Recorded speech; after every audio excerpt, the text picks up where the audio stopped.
Good morning, good afternoon, or good evening, depending on where you are and where you're at the time you're looking at this video. We're back again. We're going to finish a segment of the picture of man, or the science of man. And there's one little part to it which I will be going into deeper. In fact, there's going to be a class on the entire program. But in order to put this together, I really want to do one more piece that was given to me by Dr. Robert Gibson. I think it's so valuable because I have talked with many doctors around the world on this particular piece of paper that he has drawn. And you're going to see this paper actually on the screen, so you can look at the details of it. It was interesting when he first gave it to me. He called it the vicious cycle, and I thought, whoa, that's pretty intense, a vicious cycle.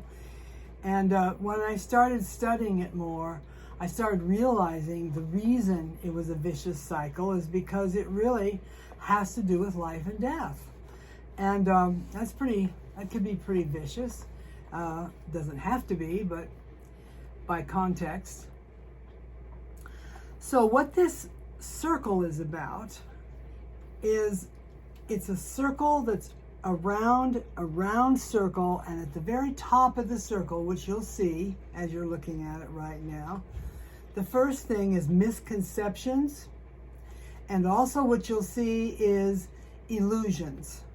And so it's seeing life as a threat, or you have another choice, you can see it as a gift as well. So if we look at it as a misconception or an illusion, what starts to happen is we start generating toxins in our body. Some of those toxins are adrenaline, the fight or flight hormone.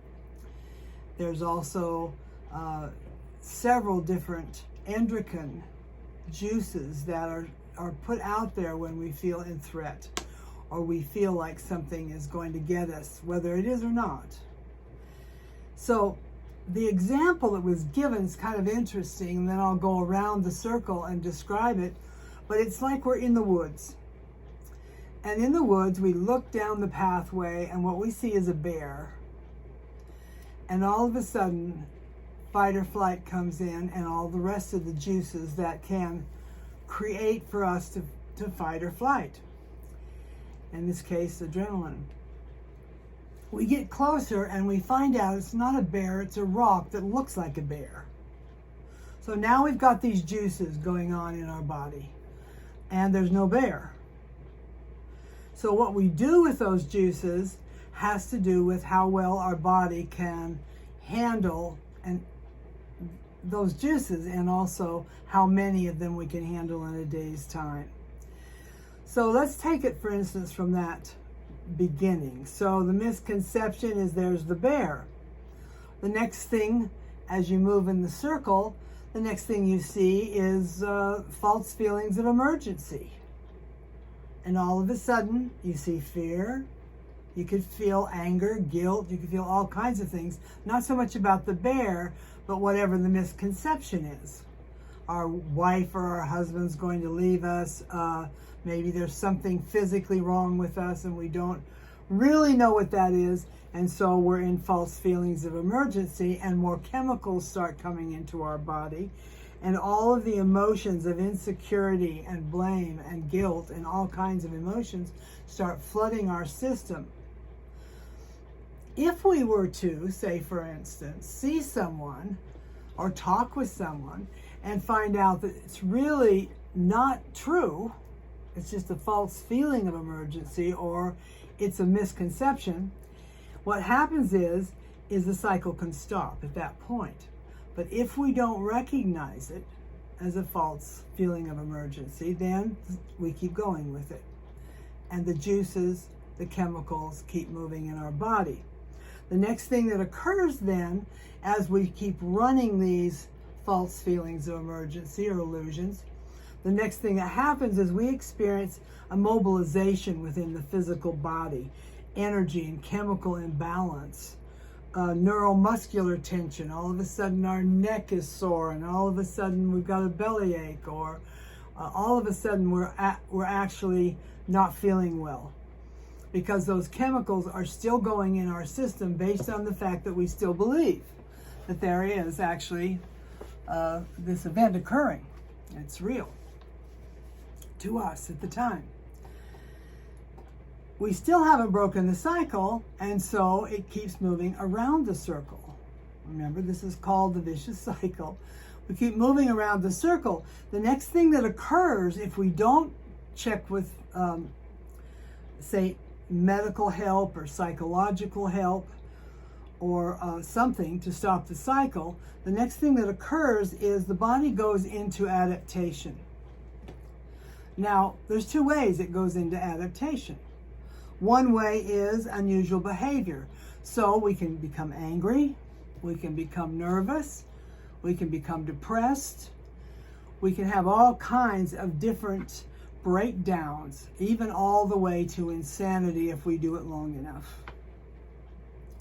Tantrums, which is getting angry for probably no reason at all, because the chemicals are running in our system and we're not able to stop them, because we still believe that there's something frightening and fearful and a threat to us.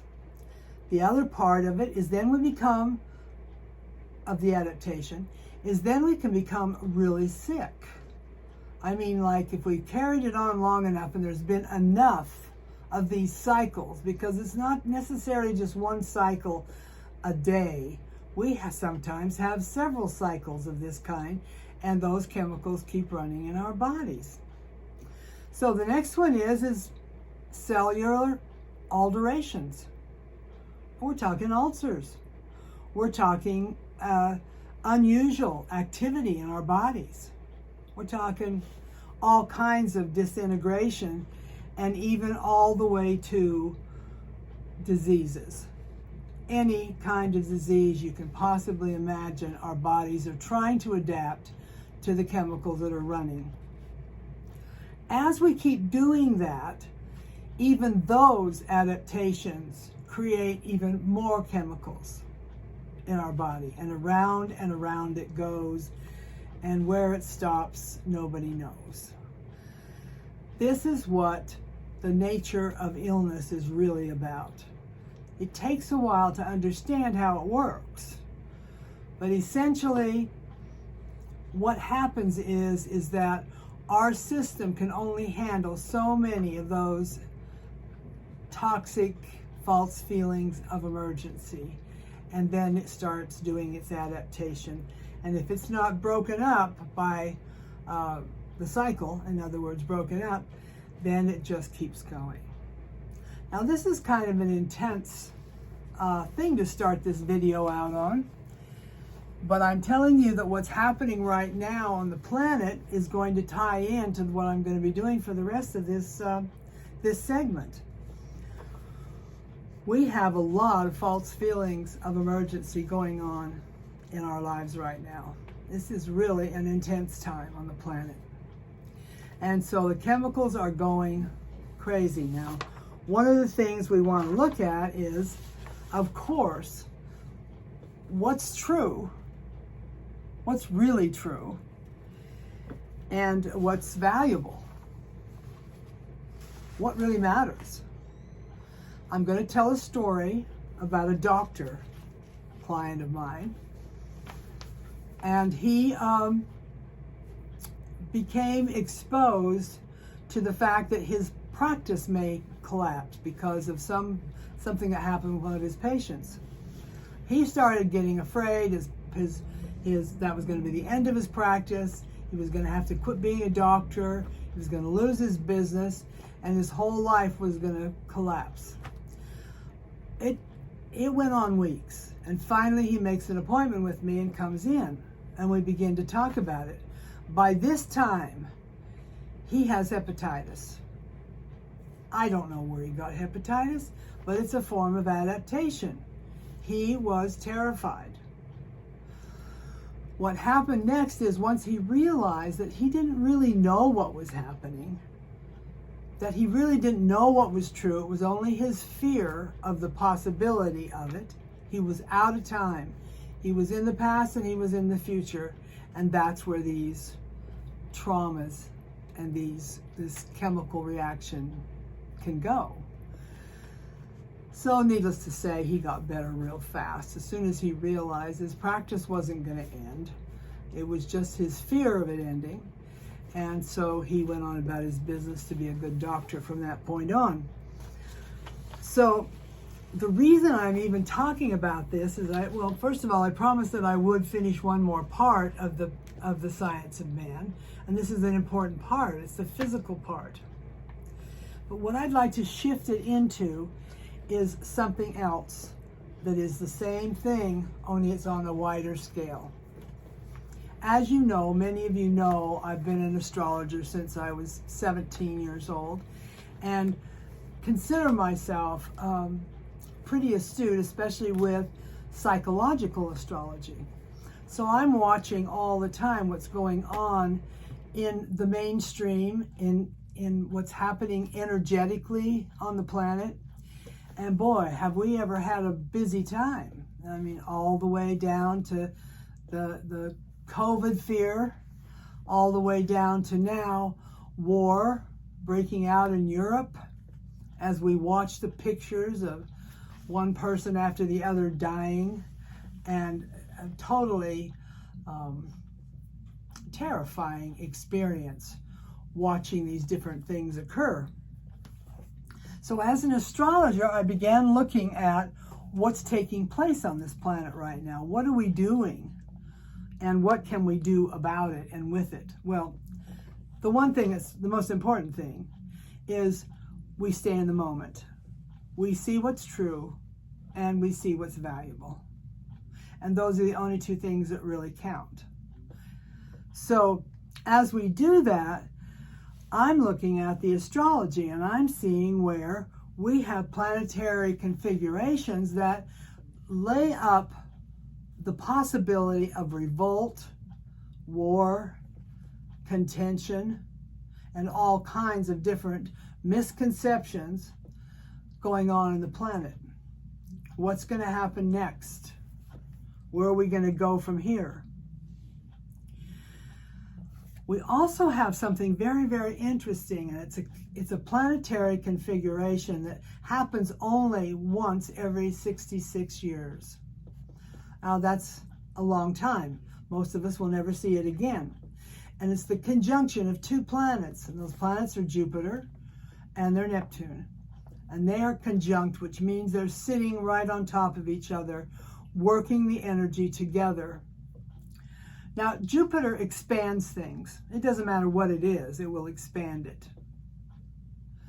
Neptune is very spiritual and it's in depth and it sees the cosmos, it sees the consciousness of mankind, and it can also see the depths of mankind, how deep man can go to find himself, the dark nights of his soul.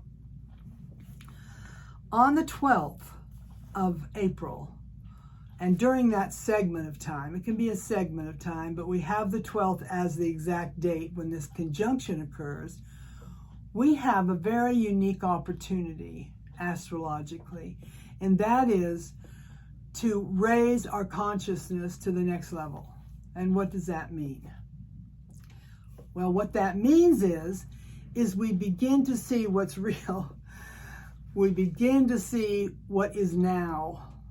We begin to appreciate and find the joy in life. Yes, some things are hard and some things aren't fun. Can we go in and see what the lessons are, how this is deepening us, what are we learning, and what are the lessons? What's deepening our soul right now? This particular aspect astrologically has the potential to lift us to a whole different understanding as far as humanity is concerned, as far as who we are as an individual and our soul. I'm encouraging everyone to take that time, meditate, be in nature, and allow yourself to be open enough to hear, feel, and understand where we're at is in perfect harmony with where it needs to be. No matter how difficult it is, no matter how we don't want to see it, we don't want to see that kind of trauma and that kind of energy coming to each individual. We don't want to see it in our families. We don't want to see it in the world. And so we have to learn how to let go and find the high road. We've got to find the high road. And some of us are really being challenged right now. And I understand that better than anyone else being a counselor. That the challenges are there. There is no question about it. However, what I'm starting to realize is that we are all more connected than we ever thought we were. I have talked to so many people who have felt the whole thing that happened with Russia. They felt it before it even happened. They were restless. They were uncomfortable. They didn't know, they're half sick, didn't feel good. A lot of people are starting to activate within themselves in knowing that we are all one. We all feel when things happen in different places on the planet, let alone in our own household. We are connected. We cannot deny the connection. We can try, but it's there. So what does that mean? That means if we're connected, what do we want that connection to be? I'm finding a lot of people kinder, more generous. I'm finding more people waiting and letting me in when I'm in a difficult place driving my car, letting me go in first. Doors being open to me. I'm seeing kindness everywhere I go. And it's quite astounding, but I think what's happening is that we're all starting to realize that we want a certain life. And in having that life, we have to be that. We have to be that person that we want. And so as we do that, our consciousness becomes more evolved. We are all connected. We feel everything that's going on. And I'm not going to go further with that, but I can also say with absolute certainty that our animals are feeling it as well. Our little four-leggeds. All of life is feeling what's taking place. So let's quit thinking we're separate, we're different. This person chooses this lifestyle, this person is this color. It's over. We're done. We're done doing that because we're raising the octave to an octave of humanity. One of the things that's going to be taking place with this conjunction of Neptune and Jupiter is that there's going to be a lot of play with water. So already I'm watching hurricanes. I'm watching tornadoes. I'm watching all kinds of things happening that are related to water and the element of water. The water is about emotions. The water is about us being more in touch with our emotions, and some of us really don't want to do that. It's just not comfortable. So we will do everything imaginable to avoid that. So part of what I want to do is I want to see all the ways it all connects. And that's the reason I'm laying out some of the stuff I'm laying out for this podcast. One of the things is I really like working with the essential oils because the plants feel everything too.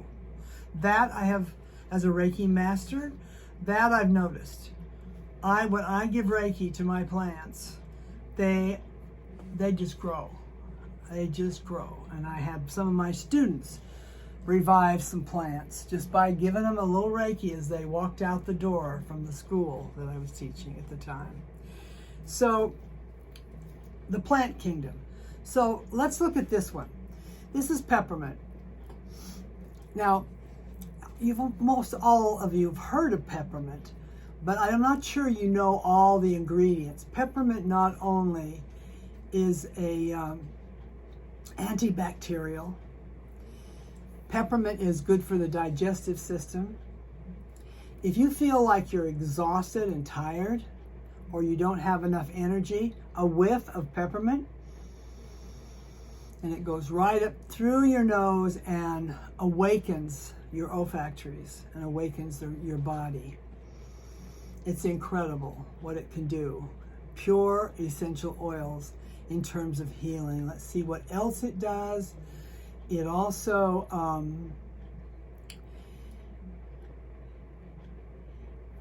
it acts as I want to say it acts as a awakener. So it's awful good to have, if nothing else, peppermint with you at all times. Okay. All right. The next thing I'd like to play with is my gal said, please put it next to the light so they can see it. This is orange calcite. It's beautiful. Calcite comes in all colors. It comes in yellow. It comes in green. It comes in a lemon color. It comes clear. And calcite's a wonderful stone to have because calcite helps us break up not only thoughts in our minds, but it helps us in our physicality let go of stuff that we don't need to hold on to. Calcite is like a solidifier. And this particular one, because it's orange, deals with the lower chakras. It deals with the first and second chakras, which is the chakras that deal with our base chakras and getting in touch with our connection to the earth and connection to life and birth and regeneration, all of the above. So no matter what I did today, I couldn't not find an orange stone. So this is what we're ending up with today, is something that's orange, and it really deals with the first and second chakra, which are red and orange. So calcite.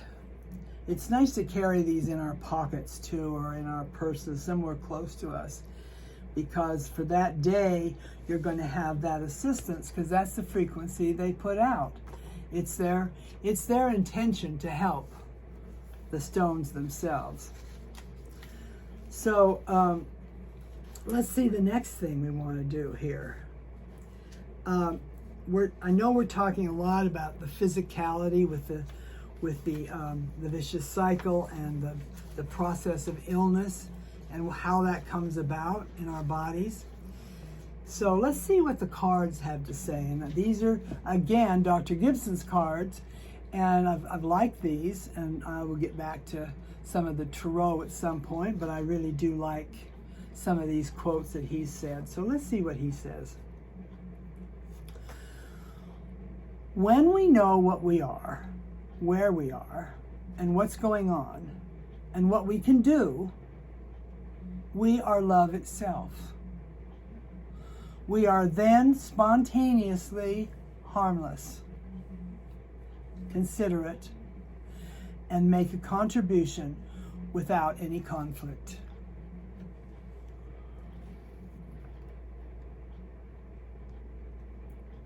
I am going to read it again because it's a lot to put into one quote. When we know what we are holy life in flesh and blood. Where we are, we're at this place called Earth. We've been invited to this place called Earth. What's going on here? Well, there's a lot of games going on here. There's a lot of illusions. There's a lot of love, too. There's a lot of growth. It's a school of learning. So that's what's going on. And what can we do? Well, we can make a contribution. So it says, we are love itself when we realize these things, and we are then spontaneously harmless. Wow, wouldn't that be lovely? Considerate, and make a contribution without any conflict. Wow. Wouldn't that be an amazing world to live in? It's so exciting. Just the mere thought that we actually could be that awake and that conscious, to be love itself and to make a contribution on this planet. So it is my desire to participate in this this evolution that I'm calling it, the evolution of mankind, and that we all recognize that regardless of whether we like something or don't like it, or whether it's painful or whether it's not, or whether it's it carries with it, feelings that are uncomfortable for us, it doesn't really matter. What matters is are we willing to be present with it? Are we willing to work with it? And are we willing to accept who we are? Now, usually I do a meditation at this point, but the meditation that one of my students has requested is a rather interesting meditation. And it's the meditation I call the oneness, the blending, or the marriage of our own inner being. So I'm going to tuck it in there as if it just really fits in with this video. And we're going to do a meditation on the oneness of who you are, your own masculine and feminine